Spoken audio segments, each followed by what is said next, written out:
चलो इस वीडियो में हम डिस्कस करने जा रहे हैं इमर्जिंग टेक्नोलॉजीज़ के लॉन्ग टाइप क्वेश्चंस, जिसमें हम पहले डिस्कस करेंगे लॉन्ग टाइप क्वेश्चंस में कि एक रोबोट क्या होता है और उसके डिफरेंट कंपोनेंट्स क्या है। रोबोट को हमें पिछली भी शॉर्ट टाइप क्वेश्चंस में ऐसी मशीन है जो कैपेबिलिटी रखती है लर्निंग की, सीखने की, फिर अकॉर्डिंगली वो एक्ट करते हैं।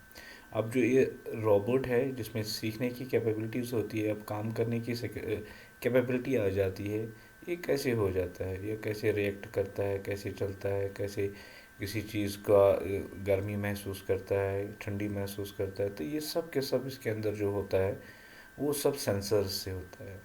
ठीक है। तो ये जो रोबोट के बहुत इंपॉर्टेंट पार्ट है जिसको हम सेंसर कहते हैं।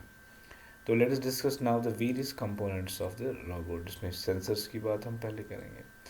तो रोबोट एक कम्प्लेक्स मशीन है या सिस्टम है जो बहुत सारी कंपोनेंट का बना हुआ है, और फिर ये जो कंपोनेंट्स हैं मिलजुल के ये काम करते हैं जो इनको एज ए ह्यूमन बीइंग जो करना, कोई जैसे हमने देखा कि बहुत सारे रेस्टोरेंट में जापान में अब जो वेटर्स है उन्होंने रोबोट्स बनाए हैं। ठीक है। तो अब रेस्टोरेंट में जो वेटर का काम है अब वो रोबोट्स करता है। तो रोबोट्स ऐसे मशीन जो बहुत सारे काम करता है, एक्ट करता है, अप्लाई हो जाते हैं, तो जैसे एक ह्यूमन बीइंग करता है, तो इसी तरह के कंट्रोल्स इसके अंदर किए जाते हैं। The components of a robot can very. ठीक है। एक रोबोट और दूसरे रोबोट के साथ ये जो कंपोनेंट्स होते हैं वो अलग अलग होते हैं। मतलब किस बेस पे अलग अलग होते हैं, वो किस टाइप का रोबोट है। तो रोबोट्स के जो कंपोनेंट्स होते हैं डिफरेंट रोबोट्स के वो टाइप के डिपेंड होते हैं, या उसका काम जो उसका पर्पस है, और उसके अंदर जो कम्प्लेक्सिटी होती है, मतलब कितनी मतलब कम्प्लेक्सिटी उसके अंदर होती है, तो उसके हिसाब से जो रोबोट होता है उसके कंपोनेंट्स वेरी करते हैं from one robot to another robot. तो जो मेन काम है इसका जो है, जो सेंसर्स है, जो एक one of the important component of the robot is that's the sensors. ठीक है। तो sensors are devices that allow a robot to perceive its environment, जो इर्द गिर्द उसका माहौल है उसको देख रेख करने के लिए, उसको एक्ट करने के लिए, उसको महसूस करने के लिए उसके अंदर सेंसर्स लगे होते हैं। They provide information about the robot surrounding, उसके इर्द गिर्द जितने भी चीज़ें हैं वो उसको इंफॉर्मेशन मिलती है with the help of sensors. तो सेंसर क्या करते हैं, जो उसकी सराउंडिंग होती है उसकी इंफॉर्मेशन प्रोवाइड करते हैं, which is crucial for making decisions and navigate. एक जगह से दूसरी जगह जाना या कोई डिसीजन लेना है तो उनके ज़रिए से, सेंसर्स के ज़रिए से रोबोट को एक इंफॉर्मेशन गैदर होती है। तो एग्जाम्पल्स ऑफ कौन कौन से सेंसर इसके अंदर, एक कैमरा सेंसर होता है। कैमरा क्या करता है, वो उसकी इंफॉर्मेशन कैप्चर करता है, मतलब पिक्चर्स के जो विजुअल इंफॉर्मेशन बोलते हैं। विजुअल मीन्स कोई कोई चीज़ सी पिक्चर होती है। तो उसके बाद लिडार होता है, light detection and ranging type of another, ये तो सेंसर होता है। Measure distance using laser light, तो आगे कितना है, कौन सा चीज़ आगे है या कहाँ से क्या है, आगे उसको परखने के लिए उसके पास एक लिडार टाइप का सेंसर होता है जो उसको मेजरमेंट डिस्टेंस के लिए इस्तेमाल होता है। थर्ड टाइप ऑफ सेंसर जो इसके अंदर होते हैं, ultrasonic sensors, measures distance using sound waves. दूसरा क्या होता है, ये एक साउंड वेव्स प्रोड्यूस करता है जिसकी वजह से वो डिस्टेंस को मेजर करता है, आगे कितनी डिस्टेंस है क्या है वो उसे मेजर करता है। उसके बाद inertia measurement unit IMU measures orientation and acceleration. तो इसकी जो ओरिएंटेशन है या उसकी जो एक्सेलरेशन है उसके लिए मेजर करने के लिए वो कौन से सेंसर्स का इस्तेमाल करता है, तो उसके लिए है इनर्शियल मेजरमेंट यूनिट। ठीक है। ये और ग्रुप टाइप ऑफ ये नए सेंसर्स है। और अनदर टाइप ऑफ सेंसर्स जो इसके अंदर लगे होते हैं, gyroscopes and accelerometers, measure angular velocity and linear acceleration. तो इनके ज़रिए से ये जो रोबोट है, ये इनके सारे बहुत इंपॉर्टेंट सेंसर्स है जो इस्तेमाल होते हैं चलने में, मेजर डिस्टेंस में करने हैं, आगे ऑब्जेक्ट को सेंस करने के लिए, वो सारी चीज़ें होते हैं। ये तो पहला हो गया एक कैटेगरी जो रोबोट के अंदर होता है जिनको हम सेंसर्स होते हैं। तो सेंसर्स हमने कैमरा को ले लिया, लिडार को ले लिया, अल्ट्रासोनिक सेंसर्स को ले लिया, इनर्शियल मेजरमेंट यूनिट्स होता है जो सेंसर्स का बना होता है, और गायरोस्कोप्स एंड एक्सीलरोमीटर्स जो इसके अंदर होते हैं वो भी। तो these are the types of sensors जो एक रोबोट के अंदर लगे होते हैं। फिर है एक्चुएटर्स, सेकेंड कैटेगरी जो कंपोनेंट रोबोट के अंदर होते हैं वो क्या होते हैं, एक्टिवेटर्स। ये ऐसे कंपोनेंट्स होते हैं for motion in a robot. तो अगर ये रोबोट आगे चलता है, पीछे चलता है, साइड में चलता है, लेफ्ट चलता है, तो उसके अंदर जो चलने का जो मोशन का जो मसला है जो इस्तेमाल होता है इसके अंदर, उसको हम बोलते हैं activators. They translates the robots control signals in the physical movement. तो उसके अंदर जो इस सिग्नल्स जनरेट होती है चलने की, तो उस सिग्नल जनरेट होने के बाद उसकी बॉडी जो बॉडी पार्ट्स होते हैं वो मोशन में आ जाते हैं। So those are called the, तो जो फिजिकल इनकी एक्चुअली मूवमेंट होती है वो एक्टिवेटर्स के ज़रिए से ही होती है। कॉमन टाइप्स ऑफ कौन कौन लगा होता है, इसके अंदर मोटर लगा होता है तो जनरेट रोटेशनल और रीनियल मोशन, इसको रोटेट करने के लिए इस ये इस्तेमाल होता है। रोबोट अगर रोटेशन लेता है तो वो किसके एक्टिवेटर के ज़रिए, उसको हम बोलते हैं मोटर। उसके बाद सर्वो टाइप का मोटर है, provide precise control over angular position, इसकी जो एंगुलर पोजीशन होती है उसको कंट्रोल करने के लिए एक सर्वो मोटर का इस्तेमाल होता है। Pneumatic pneumatic activators use compressed air to create movement, इसको जो आगे जाता है इसकी जो मूवमेंट होती है वो कहीं किसी भी साइड से भी मूवमेंट होती है, तो उसके लिए जो एक्टिवेटर्स होता है सो न्यूमेटिक एक्टिवेटर्स उसको कहा जाता है। तो ये पार्ट है अनदर रोबोट का। फिर है hydraulic activator, use pressurized fluid to create movement, इससे भी एक हाइड्रोलिक जो है टाइप ऑफ जो मोशन होती है वो इससे हो जाती है। तो अक्सर हम देखते हैं कि जो रोबोट के अंदर मोशन होती है वो एक्टिवेटर्स के ज़रिए से होती है। तो एक्टिवेटर्स हमारे मोटर टाइप का होता है, सर्वो होता है, न्यूमेटिक टाइप का होता है जो एयर कंप्रेशन के ज़रिए मूवमेंट करता है। दूसरा होता है फ्लूइड, जिसके अंदर फ्लूइड टाइप ऑफ एक्टिवेटर होता है, वो उसको हाइड्रोलिक कहा जाता है, जिससे भी इसकी मूवमेंट हो जाती है। तो सेकंड पार्ट ऑफ द ये रोबोट होता है वो होता है एक्टिवेटर्स। थर्ड पार्ट जो होता है जस्ट कंट्रोल सिस्टम जो रोबोट के अंदर होता है, ये मेन जो रोबोट को कंट्रोल करता है। जैसे हमारे अंदर दिमाग है वो सब डिसीजंस सारी चीज़ें जो हमारे अंदर होती है वो हमारा ब्रेन लेता है। इसी तरह हमारा कंट्रोल सिस्टम है जो रोबोट को अंदर एल्गोरिदम, सॉफ्टवेयर, जितने भी सारी चीज़ें हैं वो इसके अंदर इंस्टॉल या डाले जाते हैं।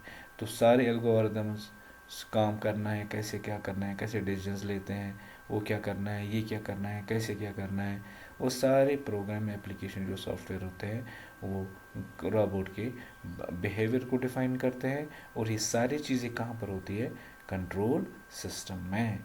तो जितने भी रोबोट का बिहेवियर होता है उसको जो मेन कंट्रोल करने वाला पार्ट है उसको हम बोलते हैं कंट्रोल सिस्टम। ठीक है, आपने वेरी श्योर ये ना मल्टीपल चॉइस में भी देखा होगा कि सारे जो सॉफ्टवेयर जो बिहेवियर सॉफ्टवेयर को जो कंट्रोल करता है वो किस कंपोनेंट में होता है, उस कंपोनेंट का नाम है कंट्रोल सिस्टम। तो इट प्रोसेस सेंसर इनपुट, इस सेंसर को जो इसको इनपुट मिलता है वो गैदर करता है, उसके बाद डिसीजंस लेता है, यही जो है पार्ट जो डिसीजन लेता है, और कमांड बाकी एक्टिवेटर्स को अकॉर्डिंगली जिस एक्टिवेटर को काम करना होता है अकॉर्डिंगली वहाँ से तो कमांड डायरेक्शंस जितने भी है वो सारे के सारे कंट्रोल सिस्टम से ही होते हैं। उसके बाद power supply, robots require power source to operate थी, जिसके अंदर फॉर्म ऑफ बैटरीज होते हैं, उसके अंदर पावर केबल्स होते हैं या रिचार्जेबल एनर्जी सोर्सेज होते हैं, तो that also contain the power supply. उसके बाद मैकेनिकल स्ट्रक्चर होता है जो रोबोट का साइज, शेप या मोबिलिटी को डिफाइन करता है, तो उस पार्ट को हम बोलते हैं mechanical structure. The next part of the robot is a mechanical structure. The mechanical structure provides the physical framework for the robot. तो फिजिकली जो रोबोट आपके सामने दिखता है उसकी जो स्ट्रक्चर है उसको हम बोलते हैं मैकेनिकल स्ट्रक्चर।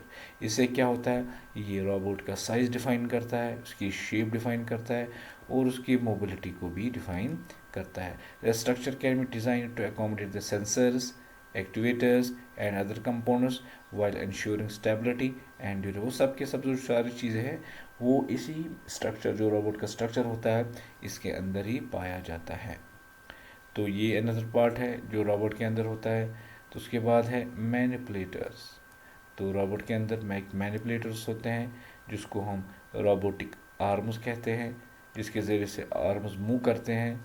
तो उसको हम बोलते हैं मैनिपुलेटर्स और robot arms that can be equipped with various and effectors to perform tasks such as picking, placing and manipulating objects. तो जितना भी काम उठाना रखना वो सारी चीज़ें जो होते हैं इसके अंदर मैनिपुलेटर्स होते हैं जो एक्चुअली रोबोट के आर्म्स होते हैं। तो वो क्या करता है, पिक करता है, प्लेस करता है, या कोई भी मैनिपुलेटिंग ऑब्जेक्ट जो काम होता है करता है, जो काम वो सारे के सारे मैनिपुलेटर्स से करता है। फिर कम्युनिकेशन इंटरफेस और एक पार्ट है जो इसके पास रोबोट के अंदर होता है, इसको हम बोलते हैं communication interface. Many robots have communication interface that allow them to interact with humans or other machines. तो बात वो सुनता है, करता है, तो उसको हम बोलते हैं कम्युनिकेशन इंटरफेस। जिससे वो ह्यूमन के साथ बात या कोई भी चीज़ करना होगा तो वो जिसकी भी मशीन्स के से वो होता है, तो उसको जो काम करना है, बात करना है, वो सब के सब कम्युनिकेशन इंटरफेस से होता है। दे इंक्लूड, जिसके इसमें क्या क्या होता है कम्युनिकेशन के अंदर, डिस्प्ले होता है, स्पीकर्स होते हैं, माइक्रोफोन होते हैं। तो ये सारी चीज़ें हमें किस में आती है, कम्युनिकेशन इंटरफेस में।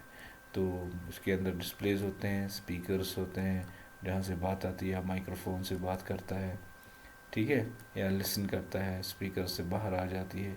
और जितनी भी networking capabilities for remote control and data exchange, वो सब की सब चीज़ें जो होती है वो कम्युनिकेशन इंटरफेस में होती है। फिर नेक्स्ट लास्ट पार्ट जो इसके अंदर होता है जिसको हम बोलते हैं user interface.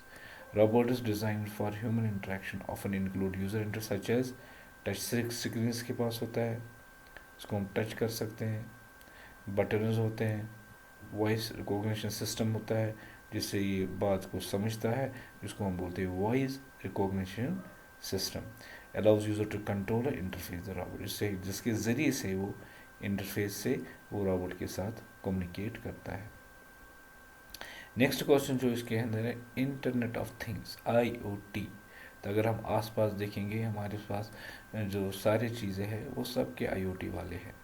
So internet of things is a technology that allows us to add a device to an insert. For example vehicle हमारे पास है, प्लांट इलेक्ट्रॉनिक सिस्टम है, रूफ्स है, लाइटिंग सिस्टम है, that can measure environmental parameters, generate associated data and transmit them through a communication network. So हमारे आसपास जितनी भी चीज़ें हैं घरों में आजकल आप देखते हैं वो have all IoTs, internet of things, और सब के चीज़ें इंटरनेट से जुड़े हुए हैं जो पूरे एनवायरनमेंट में हमारे साथ काम करते हैं। इसमें हमारी गाड़ियाँ हैं, व्हीकल्स है, प्लांट इलेक्ट्रॉनिक सिस्टम्स है, लाइटिंग सिस्टम है और रूफ्स है, ये सब के सब IoTs हैं। एक्सप्लेन इट्स एप्लीकेशंस, ठीक है। तो internet of things is a set of TIC technologies है that use sensors and actuators to inform us about the status of everyday items such as vehicle के बारे में, tools and even living beings, ठीक है। तो उनके बारे में हमें कम्युनिकेट करता है। तो जो हमारे आसपास के जितने भी डिवाइसेस है जो हमारे घरों में होते हैं या हमारे पास है IoTs, तो जो हमारे लिए काम करते हैं ये चीज़ सारी चीज़ें, हाँ। It allows to interact with them, हमें उसके इंटरेक्शन होता है। Enables connectivity with platforms in the cloud that receive in the cloud and that receive and process information for किसके लिए, पोस्टीरियर एनालिसिस के। तो हमारे पास ऐसे डिवाइसेस है जो हमारे लिए डे बाई डे काम, जो हमारा डे बाई डे काम होता है वो हमारे साथ काम करते हैं, ठीक है, और हमारी इंफॉर्मेशन प्रोवाइड करते हैं। क्राउड स्पेसिंग को वहाँ से डेटा रिसीव करते हैं या उस डेटा को प्रोसेस करते हैं फॉर हमारे एनालिसिस करने के लिए। This analysis data is then use to make, उसके बाद हम इन डेटा को जो हमने रिसीव किया, एनालाइज किया, उसके बाद हम डिसीजन एक्ट करते हैं। अब इसकी एप्लीकेशन क्या है, IoT of things technology could be seen in connected car. जैसे हमारे पास कार्स होते हैं आजकल, आप देख रहे हो कि हमारे पास जो कार्स होते हैं, नई कार्स जो डेवलप हो गई है, दैट इज़ ड्राइवरलेस कार्स, उसमें ड्राइवर नहीं होते। तो हम बैठते हैं तो आराम से वो ड्राइव करके हमारी गाड़ी चलती रहती है। अकॉर्डिंगली वो सेंसर का इस्तेमाल, बाकी चीज़ें इस्तेमाल करके हमारी व्हीकल ऑटोमेटिकली चलती है। So IoT could be seen in connected cars या वेरिएबल जो हमने लगाए हुए होते हैं ठीक है, चीज़ें हमारे पास लगाए हुए थे। Collaborative robots, sensors in industry plants, हमारे पास प्लांट्स होते हैं जो इंडस्ट्रियल प्लांट्स चलते हैं, वहाँ पर भी सेंसर्स लगे हुए हैं। ठीक है, so IoT of things we can say in terms of industrial units, in terms of vehicles, in terms of communication. ठीक है, and to effectively manage energy, जहाँ पर वो मैनेज एनर्जी करते हैं। There are various there are wide variety of projects developed in area such as mobility, जो काम करते हैं कंस्ट्रक्शन में, हाईवेज में, एयरपोर्ट्स में एंड इंडस्ट्री में। ठीक है, तो ये जितने भी सारे IoTs है, इंटरनेट ऑफ थिंग्स, जो इंटरनेट के ज़रिए से काम करते हैं, बहुत सारे बनाए हुए हैं। जहाँ पर मोबिलिटी का काम होता है, कंस्ट्रक्शन का काम होता है, हाईवेज पे काम होता है, एयरपोर्ट पे काम होता है, या किसी इंडस्ट्री पे काम होता है, ये सब के सब चीज़ें, हमने बहुत सारी चीज़ें जो इन IoTs का इस्तेमाल किया है। क्या है, there are the some of the examples will analyze one by one. तो क्या है, monitoring the city vehicle fleet, acquiring real-time telemetry and positioning data, carrying out bi-directional communication with drivers, and creating accident and harsh driving alerts, all to reduce the occurrence of the accident। जैसे हमारा एक monitoring है city vehicle, जो fleet में हमारे vehicle oriented है, तो बहुत सारी चीज़ें ये मॉनिटर करता है। वहाँ से जो एक्सीडेंट्स अक्सर होते हैं, उनके पास वहाँ यहाँ बाई डायरेक्शन दोनों साइड से कम्युनिकेट होता है, जिनके ज़रिए से हम एक्सीडेंटल रेट जो है मिनिमाइज कर सकते हैं। या सेकंड है, using sensors in linear construction machinery. ये हमारे पास कंस्ट्रक्शन मशीनरी है जिसके अंदर सेंसर्स लगे होते हैं, तो उनके उसके अंदर जो सेंसर्स का काम होता है, which identify work events and optimise the production cycle. वो देखता है कि एक इंडस्ट्री में कैसे काम चल रहा है, उसको मॉनिटर करता है, ये सारे देख के हमें इन्फॉर्म कर देता है। सो इंडस्ट्री में लीनियर कंस्ट्रक्शन मशीनरी में वो इंस्टॉल किया जाता है। So implementation markers on national highways and roads to analyze vehicle transit and users। तो हमारे पास एक मार्कर्स होते हैं जिसको इम्प्लीमेंट किया है हाईवेज पे, जिससे हमें पता चलता है कि कौन सा व्हीकल इन हो गया या कौन सा यूज़र एंटर हो गया। ठीक है, ट्रांजैक्शन जितनी भी होती है, सारी चीज़ें नेशनल हाईवेज पे या रोड्स पे, वो सब के सब यहाँ पर मॉनिटर किया जाता है। Characterizing and qualifying trip profiles to learn about our end users and to better understanding their behavior। तो सब के सब जो काम ट्रांजैक्शन उनका ट्रांजेक्ट होता है, वो सब का सब एनालाइज किया जाता है, तो उनके हमें बिहेवियर्स का पता चलता है। Designing and using push button terminals at airports where users can express their levels of satisfaction and record voice messages with their opinions about service। तो एयरपोर्ट में जितनी भी सर्विस है उसके लिए एक मॉनिटर रखा गया है, जिसमें हम अपना फीडबैक दे सकते हैं बाय यूजिंग देयर वॉइसेस। हम उसमें अपनी फीडबैक एयरपोर्ट के बारे में एंटर कर सकते हैं by using the voice device. Analyzing the information to improve the passenger satisfaction level, जैसे हम एयरपोर्ट वालों को पता चलता है कि क्या चीज़ें हमें मॉडिफाई करने चाहिए सो दैट कि कस्टमर सेटिस्फेक्शन आ जाए।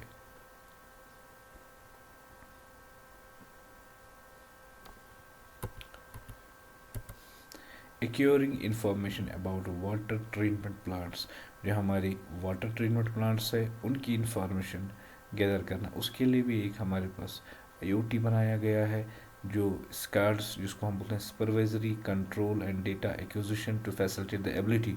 क्या उसे फैसिलिटी एबिलिटी होती है, to analyze and optimize production aspects. तो जितने भी सारी चीज़ें, बहुत सारे फैक्ट्री, बहुत सारे कारखाने, वहाँ पर IoTs लगाए गए जिनसे हमें इंफॉर्मेशन मिल जाती है, तो फिर हमें डिसीजन मेकिंग में आसानी हो जाती है।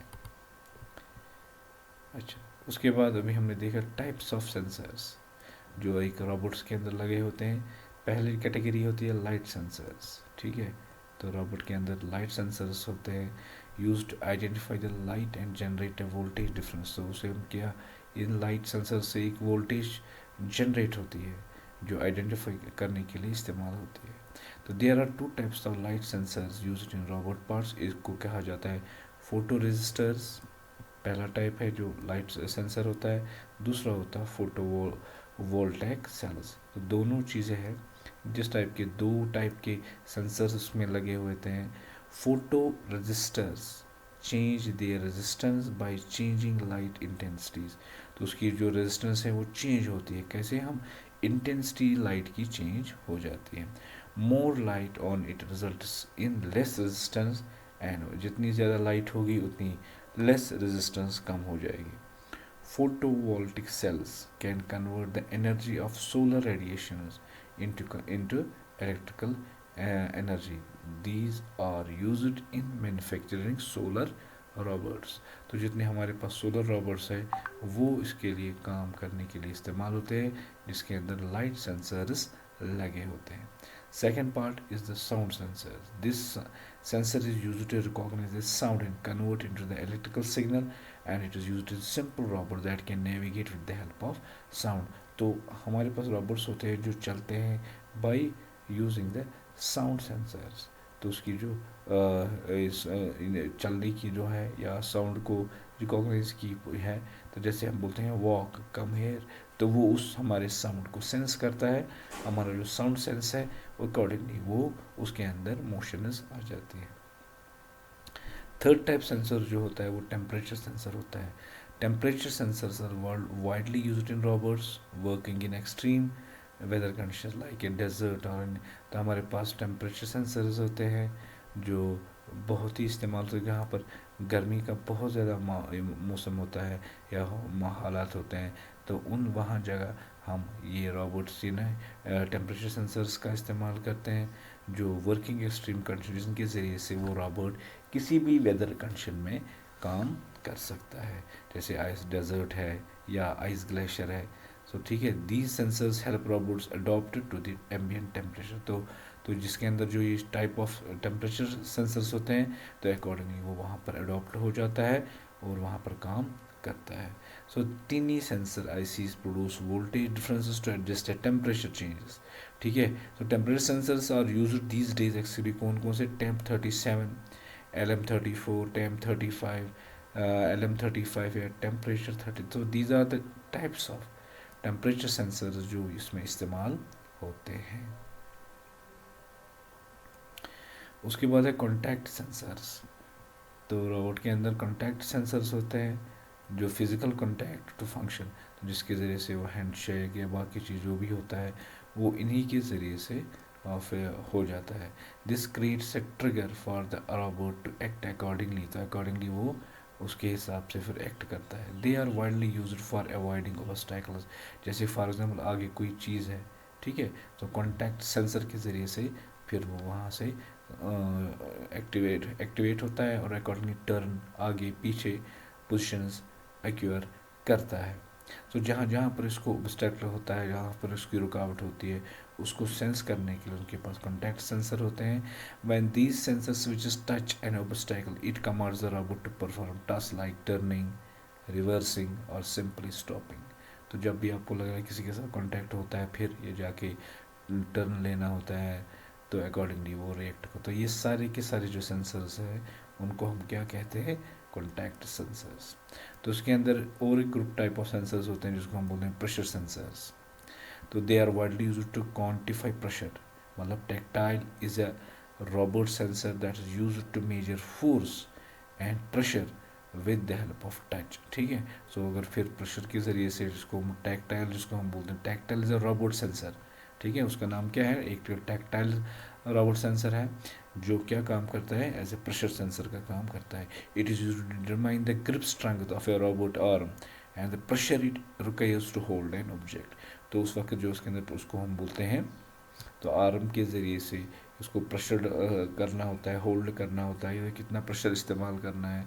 तो ये सारे के सारे इनको हेल्प करते हैं जो हमारे इसके अंदर प्रेशर सेंसर्स होते हैं।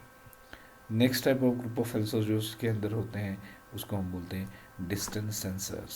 सो most of the proximity sensors are extremely used in distance sensors. These are commonly referred to as a range sensors. The IR, ठीक है, तो IR जो है जिसके अंदर एन अल्ट्रासोनिक्स जो है are a great assets to calculate the distance accurately. तो डिस्टेंस सेंसर्स के ज़रिए से वो डिस्टेंस काउंट करता है, तो कितना व्हाट इज द डिस्टेंस और the measurement of the distance, तो उसके लिए अंदर होते हैं डिस्टेंस सेंसर्स। उसके बाद current sensors, these sensors are made to monitor the flow of current in the circuit, जो उसके अंदर सर्किटरी होता है तो वो मोनीटर करता है इसके अंदर कितनी करंट है, कहीं डिस्चार्ज तो नहीं हो गया है, तो अकॉर्डिंगली करंट सेंसर उसके लिए काम करते हैं. So these are different types of sensors जो एक रोबोट के अंदर होते हैं. उसके बाद है explain briefly the different models for deployment in cloud spacing. जैसे क्लाउड सर्विस बहुत ज़्यादा इस्तेमाल होता है और भाई कौन कौन से मॉडल्स इस्तेमाल होते हैं उसको उसके दो टाइप के मॉडल्स होते हैं. एक को कहा जाता है डिप्लॉयमेंट मॉडल, दूसरे को कहा जाता है सर्विस मॉडल. तो जब भी आपको ये इस टाइप का क्वेश्चन आएगा आपको यह ध्यान रखना है कि मुझे जो क्लाउड स्पेसिंग है वो डिप्लॉयमेंट मॉडल डिफ़ाइन करना है या सर्विस मॉडल मुझे डिफ़ाइन करना है. तो दोनों किस्म के क्लाउड स्पेसिंग अवेलेबल है. तो one is called deployment model, second is called service model. ठीक है. So let's discuss both of them. So cloud computing can be either classified as deployment model और अ टाइप ऑफ सर्विस. तो हमारे पास जो cloud computing है ये दो तरीके से होता है. एक तो डिप्लॉयमेंट में मॉडल होता है, दूसरा टाइप ऑफ सर्विस, एक किस टाइप की सर्विस प्रोवाइड करता है.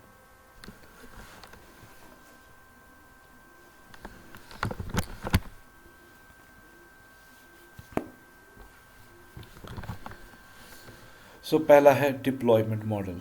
सो ठीक है, उसमें एक्चुअली आता है जो क्लाउड है उसमें वो कहा जाता है जैसे deployment model. First is called the public cloud, second is a private cloud and third is a hybrid cloud, जो किस मॉडल में आता है डिप्लॉयमेंट मॉडल में. At the same time it's called also हमारे पास अवेलेबल है सर्विस मॉडल के हिसाब से. ठीक है. तो सर्विस मॉडल को देख के भी हमारे पास ये चीज़ें आ जाती हैं. तो उसमें क्या आता है IaaS infrastructure as a service cloud space इस्तेमाल होता है. सेकंड कैटेगरी उसमें जो सर्विस की हम बात करेंगे प्लेटफॉर्म एज ए सर्विस का, इसको हम पास कहते हैं PaaS. एंड थर्ड है सॉफ्टवेयर SaaS, जिसको हम SaaS बोलते हैं. तो ये सर्विस मॉडल में types of cloud space available है. So let's go with the help of one by one. So first we have a deployment model. तो हमारे पास जो डिप्लॉयमेंट मॉडल है उसको हम डिस्कस करेंगे. सो उसमें जो प्राइवेट क्लाउड होता है, in a private cloud the computing services are offered over a private IT network for dedicated use of a single organization. So एक सिंगल ऑर्गेनाइजेशन को एक स्पेस दी जाती है जो खाली उस प्राइवेट ऑर्गेनाइजेशन के लिए इस्तेमाल होती है. So we can hire a memory space from in the cloud, and after that that space could be used by that industry, that firm or that model only. ठीक है. वो एक सिंगल ऑर्गेनाइजेशन इस्तेमाल करता है उसके लिए पर्सनल स्पेस मेमोरी अलाउ की जाती है. ऑल्सो टर्म्ड इंटरनल, इसको इंटरनल भी कहा जाता है. एंटरप्राइज किसी ऑर्गेनाइजेशन के लिए दी जाती है या किसी कॉरपोरेट, या उसको कॉरपोरेट क्लाउड भी कहा जाता है, किसी कॉरपोरेशन के लिए भी अवेल किया जाता है. A private cloud is usually managed via internal resources and is not accessible to anyone outside the organization. इस ऑर्गेनाइजेशन के बगैर कोई भी फिर इस प्राइवेट क्लाउड को इस्तेमाल नहीं कर सकता है.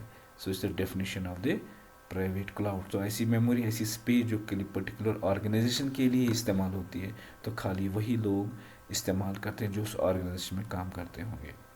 Private clouding computing provides all benefits of a public cloud. उसमें सारे बेनिफिट्स होते हैं एक प्राइवेट ऑर्गेनाइजेशन को, सारे के सारे बेनिफिट्स होते हैं जैसे self service, scalability, elasticity along the additional control, security and customization. तो इस फर्म को सारी चीज़ें अवेल किए जाते हैं जब वो ना क्या करते हैं, जब वो प्राइवेट क्लाउड के लिए अप्लाई करते हैं. तो उसके लिए सारी कंट्रोल, उसको उस जगह का कंट्रोल, उस मेमोरी का कंट्रोल, उसकी सिक्योरिटी, या उसको आप कोई भी चेंज ला सकते हैं. ये सारी चीज़ें हम किस में अप्लाई करते हैं, when we are going to apply for the private cloud. तो ये जहाँ से हम प्राइवेट क्लाउड खरीदते हैं तो वहाँ से हमें ये सारी चीज़ें मिल जाती है. सेकेंड टाइप ऑफ क्लाउड जो है, जो स्पेस है, दैट्स कॉल्ड पब्लिक क्लाउड. पहला हमने प्राइवेट देखा, अब है public. Public cloud refers to computing services offered by third parties, ठीक है, ये थर्ड पार्टी हमें अवेल करती है जहाँ से भी हम लेते हैं। प्रोवाइडर्स ओवर द इंटरनेट, जो अक्सर इंटरनेट पे दी जाती है। तो इंटरनेट पे जितनी भी स्पेसिंग अवेल की जाती है, तो क्योंकि internet means a public, everybody is using the internet, when he or she gets the access to the internet, the she or he can use the cloud space as well. So unlike private cloud, the services on public clouds are available to anyone who wants to use or purchase them.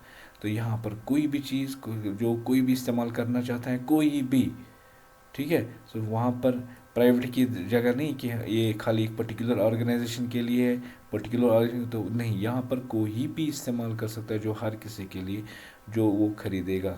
These services could be free, ये service free भी हो सकती है, या sold on demand, जैसे हमारा cloud space Gmail का होता है 15 GB, उसके आगे हम डिमांड के हिसाब से उसको खरीद सकते हैं। Where user can only have to pay per usage for the CPU cycles, storage and bandwidth. तो फिर वो यूज़र जो होते हैं उसकी पेमेंट होती है 3 चीज़ों पे, कि वो उसका उसका CPU साइकिल कितनी इस्तेमाल करेगा, स्टोरेज कितनी इस्तेमाल करेगा, या उसकी बैंडविड्थ कितने कंज्यूम वो करेगा। तो उसके हिसाब से उस कस्टमर को पे करना होता है। थर्ड टाइप ऑफ जो हमारे पास जो इन क्लाउड है, hybrid. Hybrid the mix of private as well as public. तो let's know about this. Hybrid cloud use the combination of public cloud and as well as private cloud feature. तो दोनों की दोनों चीज़ें इसके पास available होते हैं। तो the best of both worlds, ठीक है, प्राइवेट का सबसे अच्छा पार्ट और पब्लिक का जो सबसे अच्छा पार्ट, ये अवेल किया जाता है किस में, hybrid cloud, in hybrid cloud में। तो best of public and best of private, वो एक और एक टाइप का क्लाउड कैटेगरी है, दैट्स कॉल्ड हाइब्रिड। हाइब्रिड होगा दोनों का मिक्स, लेकिन good one is of private and good one is of public. तो allows to shift of workloads between private and public clouds as a computing and cost requirement change. तो जैसे भी आपको चाहिए एज पर योर कॉस्ट आज, या आपकी जो कंप्यूटिंग की ज़रूरत है, तो उसके हिसाब से आप हाइब्रिड क्लाउड का इस्तेमाल कर सकते हैं। So you can say hybrid cloud is a combination of private and public. In hybrid cloud model companies only pay for the resources. तो जो रिसोर्स उसके पास चाहिए, जो भी हैं उसको उसने किया हायर, वो हायर करता, खाली वो उन चीज़ों के लिए पे करता है। They are temporary instead of purchasing and maintaining resources, they may not be used for the extended period। तो जब तक उसको ज़रूरत होती है तब तक वो हाइब्रिड मॉडल को अवेल करते हैं, रेंट पे लेते हैं पैसे दे के या टाइम पीरियड के हिसाब से, तो अकॉर्डिंगली उसके बाद वो छोड़ देते हैं। In short, A hybrid cloud offers the benefits of public cloud without it security risk. तो हाइब्रिड क्या करता है, इसमें जो भी है बेनिफिट्स है क्लाउड की, पब्लिक क्लाउड, वो सिक्योरिटी रिस्क के बगैर सारा कुछ अवेल उसको हो जाता है। तो this is what we call the hybrid clouding. तो सेकेंड टाइप ऑफ जो क्लाउड होता है, वो जो स्पेस मिलती है या जो सर्विस मिलती है, उसको हम बोलते हैं सर्विस मॉडल। अब जो क्लाउड है, एक तो वो मेमोरी देता है in the form of private, in the form of public, या in the form of both, that's called the hybrid. Second, ये जो क्लाउड स्पेसिंग है, ये आपको सर्विस भी प्रोवाइड करती है। तो दैट्स वाई कि हम क्लाउड स्पेसिंग को एज ए सर्विस मॉडल भी डिफाइन करते हैं, based on the service model, ठीक है। क्लाउड को क्या किया है, डिवाइड इन 3 कैटेगरी में डिवाइड किया है, that's called IaaS, IaaS, then PaaS, PaaS, PaaS, and then SaaS, SaaS। तो on the base of these 3 categories, ये जो क्लाउड है उसको कैटेगराइज किया गया है। तो पहला है infrastructure. Infrastructure as a service, किसी को एक इंफ्रास्ट्रक्चर बनाया दिया जाता है, तो ये एज ए सर्विस हमेशा काम करते हैं, जिसका हम क्लाउड स्पेसिंग किसी को एज ए इंफ्रास्ट्रक्चर देता है। क्या देता है, IaaS is a type of cloud computing in which a server provider is responsible for providing, क्या सर्वर उसको प्रोवाइड करता है। तो इंफ्रास्ट्रक्चर में क्या आता है, जैसे हमें क्या करना होता है कि हमें एक कंपनी छोड़नी, तो कंपनी के अंदर हमें ये स्ट्रक्चर भी लाना पड़ता है, कंप्यूटर्स लाने पड़ते हैं, लैपटॉप्स लाने पड़ते हैं, वो सारी चीज़ें, ये सब के सब एज ए रेंट आप ले सकते हैं as a service model from the cloud space, तो वन इज़ कॉल्ड सर्विस, उसके बाद सर्वर, उसके बाद उसकी मेमोरी आप ले सकते हैं रेंट पे, और नेटवर्किंग और और networking connectivity between the systems. तो हम एक इंफ्रास्ट्रक्चर रेंट पे ले सकते हैं, तो जो हम क्लाउड स्पेस से खरीद सकते हैं, and that type of rent getting the renting the infrastructure, and that's called IaaS। तो एज ए सर्विस हमें मिल जाता है इंफ्रास्ट्रक्चर। सो ठीक, जिसको हम वर्चुअल इंटरफेस कहते हैं। In this service the users doesn't need to manage the cloud infrastructure but has control over the storage, operating system and deployed applications. तो हम खरीदते हैं रेंट पे, तो लेकिन उनका अपना यह कोई हार्डवेयर, कोई नेटवर्क चीज़ नहीं होता है, लेकिन इनको हायर करने के बाद हमें इन पूरे इंफ्रास्ट्रक्चर पे सिक्योरिटी, कंट्रोल सब के सब हमें मिल जाता है, या कोई भी एप्लीकेशन इसके अंदर होती है, सॉफ्टवेयर होता है, तो वो सारे कंट्रोल हमें मिल जाते हैं when we go for the IaaS। Infrastructure को हम एज अ सर्विस इस्तेमाल करते हैं, तो हमें infrastructure as a cloud provide कर सकता है। उसके बाद सेकंड कैटेगरी जो है उसको हम बोलते हैं प्लेटफॉर्म एज ए सर्विस, जिसको हम बोलते हैं PaaS। Platform as a service और PaaS the type of cloud computing that provides क्या, a deployment environment in cloud that allows users to develop and run application without complexity of building or maintaining the infrastructure। अब दूसरा है platform. Platform usually होते हैं, दो किस्म के platform होते हैं। एक तो ऑपरेटिंग सिस्टम होता है, उन जो सर्वर वाले जो हमारे बड़े बड़े सर्वर्स होते हैं उनके लिए जो ऑपरेटिंग सिस्टम होता है वो बहुत कॉस्टली होता है, तो हम उस प्लेटफॉर्म को भी रेंट पे ले सकते हैं, डिप्लॉय कर सकते हैं। तो उसके ज़रिए से हम अपनी जितनी भी हमारे सॉफ्टवेयर्स है, तो हम वो एप्लीकेशंस हैं उनको रन कर सकते हैं विदाउट और मेंटेनिंग द हमें इंफ्रास्ट्रक्चर लेने की ज़रूरत नहीं है। तो सेकंड कैटेगरी जो हम सर्विस में लेते हैं, रेंट में लेते हैं क्लाउड से, उसको बोलते हैं platform. Platform in the form of operating system और in the form of applications. तो हम एप्लीकेशंस को भी एज अ सर्विस में क्लाउड स्पेस से खरीद सकते हैं, ले सकते हैं रेंट पे for a particular period of time. तो it provides users with resources to develop cloud computing play application. तो इसके ज़रिए से हम कोई भी सॉफ्टवेयर बना सकते हैं जो क्लाउड बेस्ड एप्लीकेशन होगा।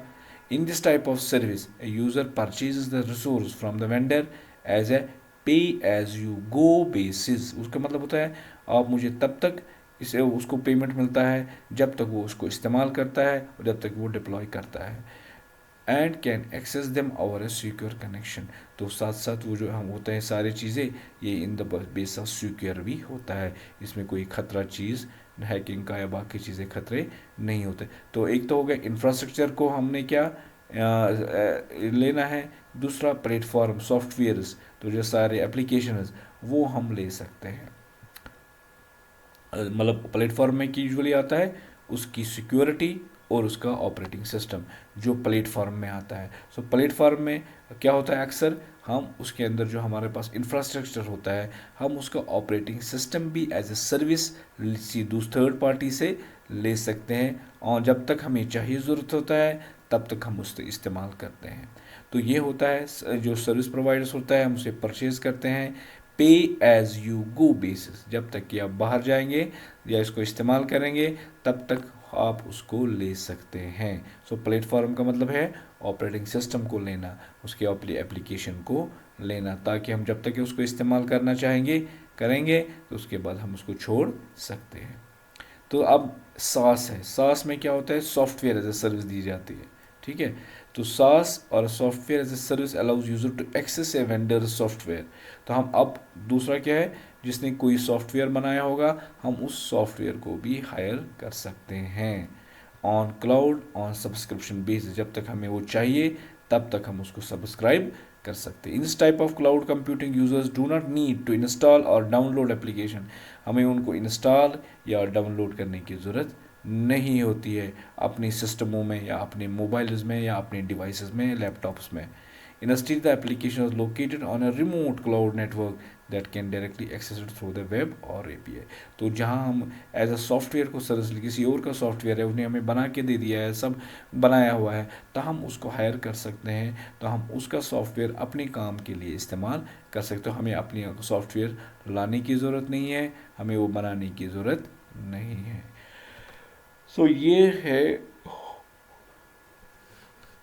क्लाउड कंप्यूटिंग में, ठीक है, सर्विसेज. एक तो होता है पहली जिसको हम डिप्लॉयमेंट सर्विस कहते हैं, second is a service model जिसके सर्विस के लिए हम अपना नहीं खरीदते हैं बल्कि हम दूसरों से सर्विस लेते हैं on the base of subscription, on the base of payment. क्या इंफ्रास्ट्रक्चर किसी का रेंट पे लेते हैं, या प्लेटफॉर्म जिसमें ऑपरेटिंग सिस्टम आता है या कोई ऐप आता है, हम उसका इस्तेमाल करते हैं. तीसरा होता है सॉफ्टवेयर. वो सॉफ्टवेयर जो किसी ने बनाया है, थर्ड पार्टी ने बनाया है, हम उसको अपना डेटा उसमें रखेंगे, उसका इस्तेमाल करते हैं वाया द नेट या किसी एप्लीकेशन के ज़रिए से हम उस सॉफ्टवेयर को एक्सेस कर सकते हैं. So this was regarding the some questions that we use in the long type questions. तो हमने देखे 3 टाइप के क्वेश्चंस हमने इस्तेमाल किए. आईओटी किया हमने इस्तेमाल, और रोबोट के बारे में किया इस्तेमाल. तो उसके बाद हमने क्लाउड स्पेसिंग का कंसेप्ट जो है उसे लॉन्ग टाइप में डाला हुआ. सो अब जब क्वेश्चन पूछा जाता है तो इस तरह से लॉन्ग टाइप क्वेश्चन इस वाले मॉड्यूल में पूछे जाते हैं एग्ज़ाम में. तो आप सब क्वेश्चंस हैं, जितने भी क्वेश्चंस आ रहे हैं, ये शॉर्ट टाइप हो, MCQs हो, फिल इन द ब्लैंक्स हो, जितने भी सारी चीज़ें हैं, या लॉन्ग टाइप हो, वो सब के सब आप इसको इस्तेमाल करके आप पढ़ेंगे. ठीक है, तो thank you. May Almighty Allah help you to get the success.